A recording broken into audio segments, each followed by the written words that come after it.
សុខភាពគឺជាទ្រព្យសម្បត្តិដ៏មានតម្លៃបំផុតសម្រាប់មនុស្សគ្រប់រូប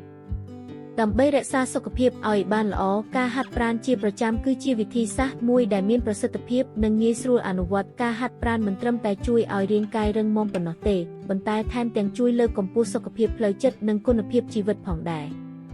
ជាដំបូងការហាត់ប្រាណជួយពង្រឹងសាច់ដុំនិងឆ្អឹងឲ្យមានភាពរឹងមាំនៅពេលដែលយើងធ្វើសកម្មភាពរាងកាយជាប្រចាំដូចជារត់ដើរជិះកង់ឬហែលទឹកប្រព័ន្ធបេះដូងនិងសរសៃឈាមនិងដំណើរការកាន់តែមានប្រសិទ្ធភាពវាក៏ជួយកាត់បន្ថយហានិភ័យនៃជំងឺមួយចំនួនដូចជាជំងឺលើសឈាមជំងឺទឹកនោមផ្អែមនិងជំងឺបេះដូងផងដែរលើសពីនេះការហាត់ប្រាណមានសារៈសំខាន់ចំពោះសុខភាពផ្លូវចិត្តការធ្វើលំហាត់ប្រាណជួយបញ្ចេញសារធាតុដែលធ្វើឲ្យអារម្មណ៍ស្រស់ស្រាយនិងកាត់បន្ថយភាពតានតឹងមនុស្សដែលហាត់ប្រាណជាប្រចាំច្រើនតែមានអារម្មណ៍រីករាយមានទំនុកចិត្តលើខ្លួនឯងនិងគេងលក់បានស្រួលជាងមុន